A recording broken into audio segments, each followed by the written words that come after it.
Wow, y'all. Hey, I did a video about this before. So I guess, America and the direction it's going here, it's changing. And even some of these changes, I guess they trickle down to the military. Now, there was talk about this when I was in the late 90s, where we would look around, we go to the field. We even had some of the white officers even say, like debating on this. So, like, why are a lot of these bases, Fort Lee, I believe it was Bragg, even Hood, which we'll talk about here in a minute. A lot of these are named after Confederate generals. All right. Maybe that was a way in which they did not want people to forget. Well, that's changed. I know 2 years ago, I don't know, a year and a half ago, I made a video about this where that the Army and a lot of these other bases are looking at changing the names of many of these bases to, like, other names or names of women or Native American names and stuff like that. That being said, as of today, Fort Hood was changed to Fort Cavazos, Fort Hood, Texas. That's basically Central Texas, Killeen, Texas. The Cav is still the same, first Cav. I spent some time there very, very briefly for training. I was stationed at Fort Bliss in the late 90s and all that, okay, early 2000s.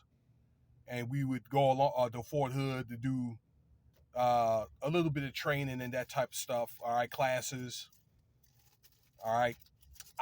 It's in Killeen. I particularly didn't care for it.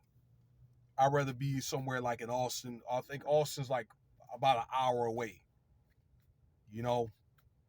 So other than the base, I didn't like areas, and I had an opportunity to be stationed somewhere where really close to it there was a city nearby, so you could go do other stuff and commingle and with civilians and all that. Okay, so I had the opportunity to do that, spend some time there myself. But yeah, it uh, General Cavazos, he was a 4-star general. I just read a little bit about his bio. Dude had a nice little resume. I was very, very impressed. So he came in the Army. Well, he grew up in a Mexican American parents, hardworking family in a small town in Texas. I think South Texas,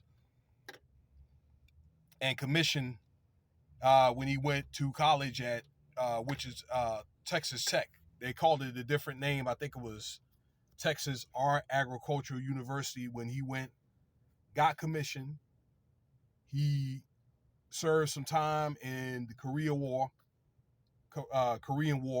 So I think he was able to get commissioned in time to go to Korean War, which started in 1950. Him and he had a small group of guys. They helped save injured soldier's life, and he ended up getting a Silver Star for that. Okay, and he was stationed at which is now Fort Cavazos, Fort Hood, for a very long time. Went to Vietnam. Okay, did a lot for Vietnam. He was not acknowledged later on by a couple of generals, including General Colin Powell. Okay, so and he retired in 1984.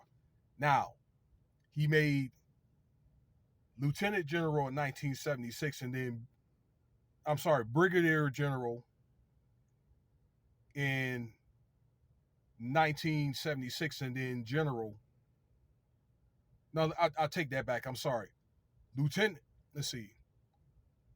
Lieutenant General in 1976, and then General in 1982. My apologies. All right. I had to think about the acronym when it comes to the stars or whatever. We always say BRIG, be my little general. That's how you know the rank and all that. Okay. So we got that straight. So yeah, man, so hey, that's what's up. And I think he continued to be a mentor for young people, particularly the Hispanic community. And, you know, uh, I'm pretty sure there was a lot of Hispanics or whatever that's done a lot over those years, over the last, 40 years. And now he's able to get a base named after him. He passed away in 2017 at age 88. So, the young man lived a very long life. Hey, this is the direction it's going. And so count on seeing more military bases changing their names, okay, as America itself is changing. All right. So, hey, big ups to General Cavazos and Fort Cavazos. All right. It's a new name. All right. Peace.